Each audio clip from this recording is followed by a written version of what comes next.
అందరికీ నమస్కారం. Welcome to Leo.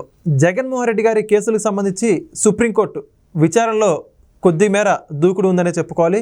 తాజాగా చూసుకుంటే సుప్రీంకోర్టు జగన్మోహన్ రెడ్డి గారి మీద ఉన్నటువంటి కేసులకు సంబంధించి అన్ని పూర్తి వివరాలని ఒక పట్టిక రూపంలో సుప్రీంకోర్టుకి సమర్పించాలని చెప్పేసి కేంద్ర ప్రభుత్వ సంస్థలైనటువంటి సిబిఐ, ఈడీ వీటికి దాదాపుగా నోటీస్ పంపించడం జరిగింది.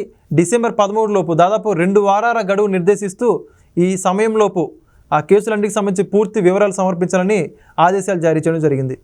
అయితే వీటన్నిటి దృష్ట్యా మరి రానున్న రోజుల్లో జగన్మోహన్ రెడ్డి గారు ఏమన్నా జైలుకి వెళ్ళే పరిస్థితులు ఉన్నాయి లేదా ఈ కేసు ఎటువైపు దారి యూటర్న్ తీసుకోబోతూ ఉంది, ఇవన్నీ కూడా తెలుసుకునే ప్రయత్నం చేద్దాం. మనతో ఉన్నారు senior political analyst KV Prasad గారు. సో నమస్కారం అండి. నమస్తే అండి. మొత్తానికి జగన్మోహన్ రెడ్డి గారి కేసులకు సంబంధించి కొద్దిమేర చాలా రోజుల తర్వాత ఒక చిన్న మూమెంట్ కనపడిందని చెప్పుకోవాలంటున్నారు సాధారణ ప్రజలు వీళ్ళందరూ కూడా.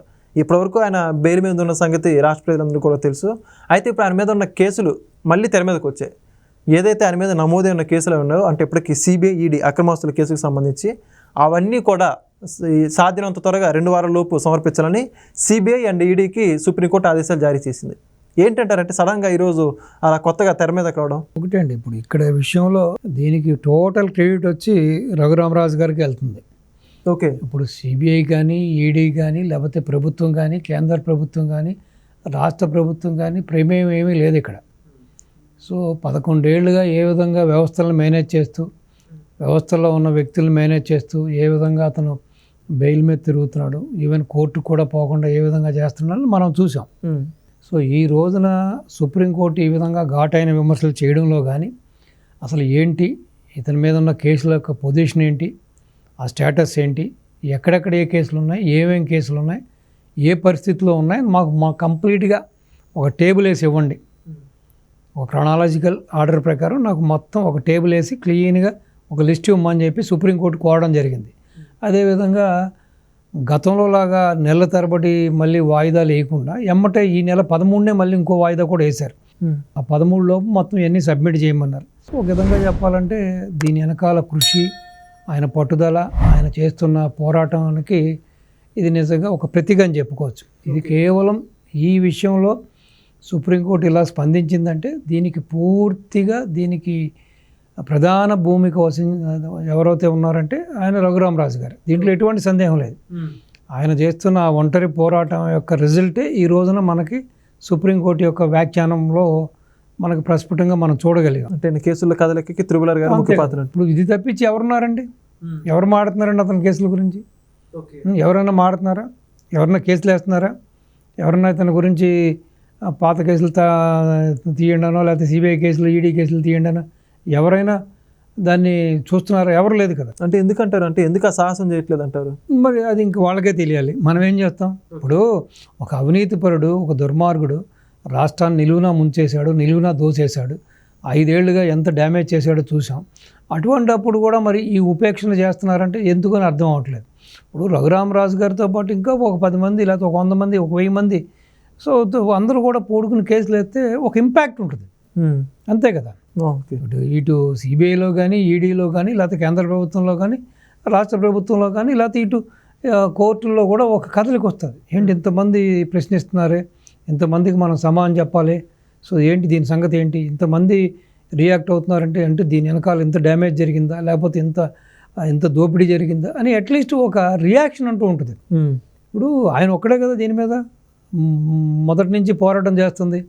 సో నేనేమంటానంటే తప్పు చేయలేనోడి మీద కేసు పెడితే తప్పు, ఇన్ని తప్పు మీద తప్పులు చేసి ఇటు రాష్ట్రాన్ని దోచేసి, రాష్ట్రాన్ని నాశనం చేసి, రివర్స్ టెండరింగ్ పేర్లతో ల్యాండ్, శాండ్, వైన్, మైన్ పేరుతోటి ఎన్ని రకాలుగా స్కీములు పెట్టవచ్చు, అన్ని రకాల స్కీములు వెనకాల కూడా ఒక స్కాములు చేసి ఇంత రాష్ట్రాన్ని సర్వనాశనం చేసేసి ఈ రోజున ఖజానాలో రూపాయలు లేకుండా, ఇటు ఉపాధి కల్పన లేకుండా, ఇటు ఉద్యోగ అవకాశాలు లేకుండా, ఇటు సంపద సృష్టి లేకుండా, ఒక ఇండస్ట్రీస్ లేకుండా ఉన్న ఇండస్ట్రీస్ని కూడా తరిమేసి 2014-2019లో బాబు గారి హయాంలో వచ్చిన కొన్ని ఇండస్ట్రీస్ని ఆ రోజున అగ్రిమెంట్ చేసుకున్న వాటిని కూడా బయటకు తరిమేసేసి, అలాగే కియాకు సంబంధించిన అనుబంధ సంస్థలన్నింటినీ కూడా తరిమేసేసి, లూలుని తరిమేసేసి, ఫ్రాంక్లిన్ టెంపుల్టన్ తవలేసేసి, జాకిన్ తరిమేసేసి, ఎంతో కాలంగా ఊర్లో ఆ యొక్క మారు గ్రామంలో ఆ కుగ్రామాల్లో ఇండస్ట్రీ పెట్టాలని చెప్పి అమెరికా నుంచి వచ్చి ఎన్నో వ్యయ ప్రయాసాలకి కష్టపడి ఆ అమర్ రాజా సంస్థని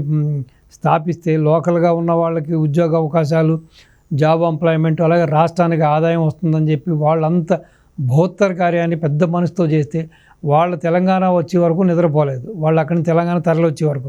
సో కాబట్టి మరి ఇన్ని చేస్తున్న దుర్మార్గుడిని మరి ఎందుకు ఉపేక్షిస్తున్నారు, ఎందుకు ఎవరూ పట్టించుకుంటలేదు? ఒక రఘురామరాజే పోరాటం చేయవలసిన పరిస్థితి ఎందుకు వచ్చింది? ఆయనకు ఒక్కడికే బాధ్యత ఉందా? ఇంకా మిగతా వాళ్ళు ఎవరికి బాధ్యత లేదా? మరి ఎందుకు ఒక్క రఘురామరాజు గారే ఈ విధంగా ఒంటరి పోరాటం చేస్తున్నాడు? సో అన్నది కూడా ఒక ఆలోచించవలసిన విషయమే ఇది. చెయ్యి కలిస్తేనే కదండి చప్పట్లు వచ్చేది. ఇప్పుడు ఇన్ని దుర్మార్గాలు చేసి ఈ రోజు కూడా నీతి కౌరులు చెబుతూ మీడియా ముందుకు వచ్చి ఇప్పటికీ ప్రగల్భాలు పలుకుతూ ఇటు పోలీసుల్ని భయపెడుతున్నాడు, ఐఏఎస్ని ఐపీఎస్ని భయపెడుతున్నాడు, ప్రభుత్వ అధినేతల్ని పెడుతున్నాడు, ఉమ్మడి ప్రభుత్వంలో నాయకులను కూడా హెచ్చరిస్తున్నాడు. మళ్ళీ నేనే అధికారంలోకి వస్తాను, మీ సంగతి చూస్తాను, అది చేస్తాను, ఇది చేస్తాను అంటున్నాడు. సోషల్ మీడియాలో, డిజిటల్ మీడియాలో సొంత చెల్లిని, సొంత తల్లిని, సొంత తోబుట్టుల్ని కూడా వదిలిపెట్టకుండా అంత నీచంగా తన మనుషుల చేత విమర్శించి ఈ రోజున వాళ్ళ మీద యాక్షన్ తీసుకుంటుంటే, వాళ్ళని అరెస్ట్ చేస్తుంటే ఇంకా కూడా వాళ్ళకి వెనకాల కేసుకొచ్చి నేనున్నానేం భయపడకండి మీరు కానివ్వండి ఇంకా ఒత్తాసిస్తున్నాడు. కానీ తప్పని ఖండించట్లేదు, ఇంకా ఎదురు బెదిరిస్తున్నాడు. ఈ ప్రభుత్వాన్ని బెదిరిస్తున్నాడు, ప్రభుత్వంలో ఉన్న నాయకులను బెదిరిస్తున్నాడు, పోలీసు అధికారులను బెదిరిస్తున్నాడు. మరి ఇటువంటి పరిస్థితుల్లో ఇప్పటికి ఇది మాత్రమే కాకుండా ప్రధాన అంశం ఏంటంటే ఈ 5 ఏళ్లలో జరిగిన అరాచకం, ఈ 5 ఏళ్లలో జరిగిన డ్యామేజ్, 5 ఏళ్లలో జరిగిన దోపిడీ, 5 ఏళ్లలో ప్రతి ఇండస్ట్రీలోనూ తన షేర్ తీసుకోవడం, ప్రతి వాళ్ళ దగ్గర ముక్కులు పిండి వసూలు చేయడం, ఇవన్నీ చూసిన వాళ్ళందరూ కూడా ఇన్వెస్టర్లు కానీ, ఇండస్ట్రీస్టులు కానీ వీళ్ళందరూ కూడా భయభ్రాంతులు అయిపోయారు. ఇప్పటికీ కూడా వాళ్ళు తాత్సర్యం చేస్తున్నారు, వెనక ముందుకు ఆడుతున్నారు.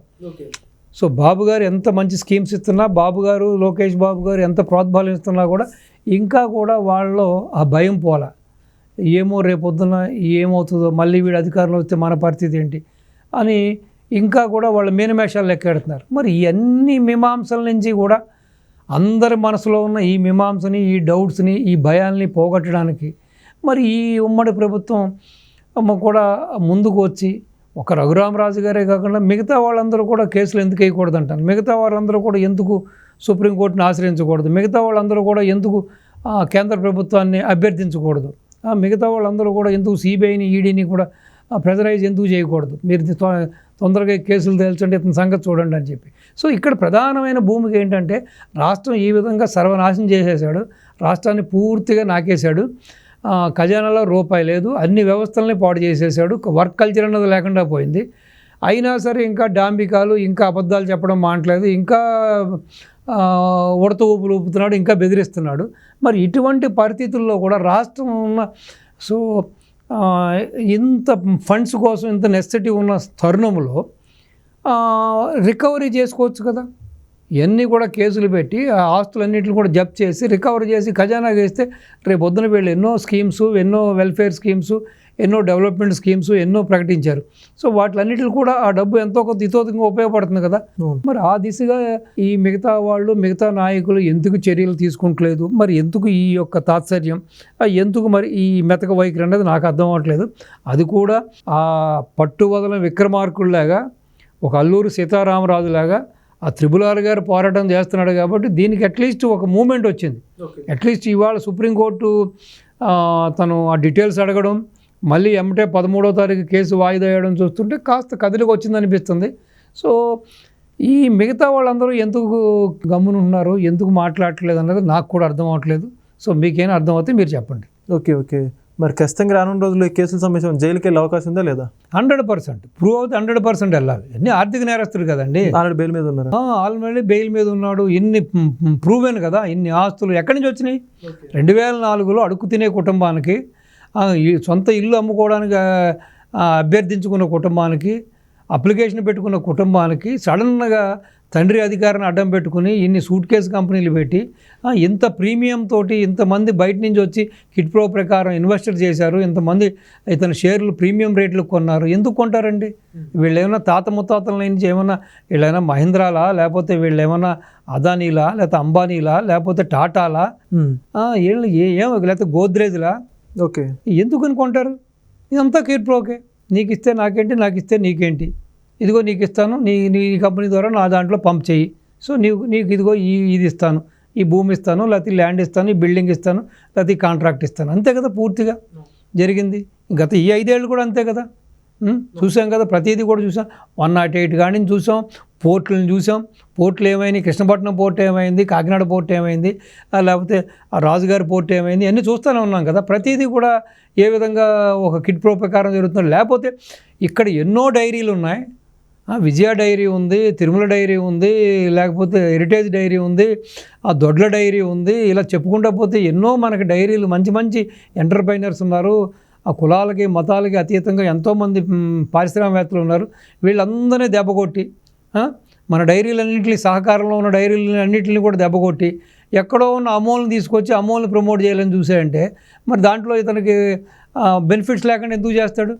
సో కాబట్టి ఈ విధంగా చేస్తే రాష్ట్రాన్ని, రాష్ట్ర శ్రేయస్సుని, రాష్ట్ర పారిశ్రామికవేత్తల శ్రేయస్సుని, భవిష్యత్తుని ఇతను ఏ రోజు కూడా ఇతను గౌరవించలేదు. మరి ఇటువంటి వ్యక్తికి ఇంకా ఇతన్ని బయట తిరగనిస్తూ, ఇంకా ఇతను ఆటంకంగా మారి, ఇంకా కూడా స్పీడ్ బ్రేకర్గా మారి, ప్రతిదానికి కూడా ఇతను ఒక శల్యుల్లాగా, మనకి ఒక శకున్లాగా అడ్డు తగులుతుంటే కూడా మరి ఒక్క రఘురామరాజే పోరాటం చేయవలసిన గత్యంతరం ఏంటి? ఒక్క రఘురామరాజే బాధితుడా? మీరందరూ బాధితులు కాదా? ఈ రాష్ట్ర ప్రజల బాధితులు కాదా? మిగతా నాయకులు బాధితులు కాదా? అంటే ఒక్క రఘురామరాజు గారే పోరాటం చేయాలా? ఇంకెవడ మగాళ్ళు లేడా రాష్ట్రంలో? ఎందుకు ప్రశ్నించరు? ఎందుకు కోర్టులకు వెళ్ళరు మీరు? ఒక ఇంపాక్ట్ రావాలి కదా. ఒక్కసారిగా ఇప్పుడు ఒకళ్ళు ఇద్దరు కొట్టుకుంటే దెబ్బలాట, గొడవ అండి. సో కొన్ని వందల మంది కొట్టుకుంటే దొమ్మి, కేసే ఉండదు అక్కడ. అదేవిధంగా కొన్ని వందల మంది, కేవలం మంది, లక్షల మంది అందరూ కూడా ఈ కోర్టులను ప్రశ్నిస్తూ, కోర్టులని, సిబిఐని, ఈడీని వీళ్ళందరినీ అడిగితే, కేంద్ర ప్రభుత్వాన్ని అభ్యర్థిస్తే డెఫినెట్గా దాని ఇంపాక్ట్ ఉంటుంది. ప్రజల్లో ఇంత తిరుగుబాటు ఉంది ఇతని మీద, ప్రజల్లో ఇంత వ్యతిరేకత ఉంది. సో ప్రజలు ఇతని వలన ఇంతమంది బాధింపు గురయ్యారు. సో కాబట్టి వీళ్ళందరూ ప్రశ్నిస్తున్నారు. రేపొద్దున వీళ్ళ యొక్క మనోభావాలు దెబ్బతిన్నట్టున్నాయి. వీళ్ళని మనం గౌరవించకపోతే రేపొద్దున మనకు అధికారంలోకి రాలేమేమో, రేపొద్దున మనకు ఓట్లు వేయరేమో, మనల్ని గౌరవించరేమో, ఇది మొత్తం దేశమంతా కూడా స్ప్రెడ్ అవుద్దేమో, లేకపోతే దేశంతా కూడా తెలిస్తే కూడా ఎందుకు ఈ విధంగా ఇతను వెనకేసుకొస్తున్నారని చెప్పి మనకు చెడ్డ పేరు వస్తుందని చెప్పి అట్లీస్ట్ ఎంత పుత్ర ప్రేమ ఉన్నా ఇతని మీద, లేకపోతే ఎంత గౌరవం ఉన్నా కూడా, ఎంత లేకపోతే వాళ్ళకి ఏదైనా అభినవ సంబంధంలో ఉన్నా, చీకటి సంబంధంలో ఉన్నా కూడా అట్లీస్ట్ ప్రజల కోసమైనా సరే, ప్రశ్నించే వాళ్ళకైనా సరే వాళ్ళు యాక్షన్ తీసుకుంటే ఛాన్స్ ఉంది. సో ఎవరికాడ కిమ్మును ఉంటే ఒక్క రఘురామరాజు, ఒక్క ఆయన లింగులింగమంట ఆయన మాత్రమే ఆయన సొంత డబ్బులు ఖర్చు పెట్టుకుని హైకోర్టు నుంచి సుప్రీంకోర్టుని హైకోర్టు నుంచి ఆయన ఉన్న ఆస్తి అంతా ఆర్థికర్పంలా ఖర్చు పెట్టుకుంటూ ఆయన ఒంటరి పోరాటం చేస్తుంటే మరి మిగతా వాళ్ళందరూ వేస్తున్నారు. మిగతా వాళ్ళకి రాష్ట్రం మీద ప్రేమ లేదా? మిగతా వాళ్ళ రాష్ట్ర భవిష్యత్తు మీద, రాష్ట్ర ప్రజల మీద వాళ్ళకి ప్రేమ లేదా? మరి ఇదంతా కూడా ఆలోచించవలసిన తరుణం ఏర్పడింది. సో ఈరోజు కూడా ప్రతిదానికి అడ్డుపడుతున్నాడు, ప్రతిదానికి కూడా అడ్డుపుల్లేస్తున్నాడు. అంటే ప్రతిదానికి కూడా అతను వెనక ముందు ఇది చేస్తూ ఉన్నాడు.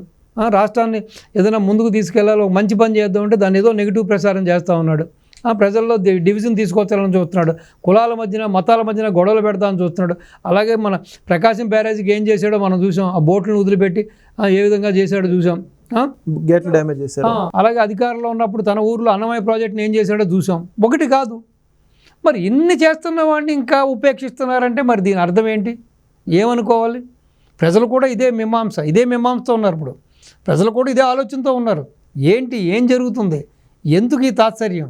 ఎందుకు అతని మీద సాఫ్ట్ కార్నర్? ఎందుకు అతన్ని ఈ విధంగా వదిలిపెడుతున్నారని చెప్పి ప్రజలు పార్టీకి సంబంధించిన ఓ డెడికేటెడ్ కార్యకర్తలు ప్రతి వాళ్ళు కూడా ఆలోచనలో పడ్డారు.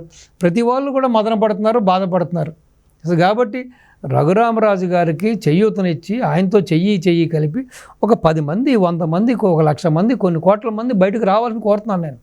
రండి, ఇంతమంది ఉన్నాం కదా, 5 కోట్ల చిల్లర ప్రజానీకం ఉంది ఆంధ్ర రాష్ట్రంలో. రండి, అట్లీస్ట్ 5 కోట్ల ప్రజానీకంలో ఒక 10% బయటికి రండి అయ్యా. జగన్మోహన్ రెడ్డి సంగతి ఏంటో చూద్దాం. రండి, మీరు కూడా కోర్టుకు వెళ్ళండి, ఫిల్ అయ్యండి. ఏం చేస్తున్నారు? ఇతన్ని ఎందుకు ఇంకా బెయిల్ మీద కొనసాగిస్తున్నారు? ఏంటి ఈ కేసులు ఏంటి? ఎంతకాలం ఫ్రీజర్లో పెట్టి కాపాడుతారు ఇతన్ని? ప్రశ్నించండి. ప్రశ్నిస్తేనే కదా మనకు సమాధానం వచ్చేది. సో ఆ దిశగా once again hats off to Raghuramaraju garu. So ఆయనకి భగవంతుడు ఇంకాస్త ఆయురారోగ్యాలు ఇచ్చి, ఇంకా మనోధైర్యాలు ఇచ్చి, ఇటువంటి దుర్మార్గుల మీద పోరాటం చేయడానికి ఇంకా ఆయనకి చేదోడు వాదోడుగా ఆ భగవంతుడి ఆశీస్సులు ఉండాలని చెప్పి తొందరలోనే ఆయన మనోభీష్టం నెరవేరి జగన్మోహన్ రెడ్డికి జైలుకి వెళ్ళాలని మనస్ఫూర్తిగా కోరుకుంటూ థ్యాంక్ యూ సార్. నమస్తే. Please subscribe to Leo News for more videos.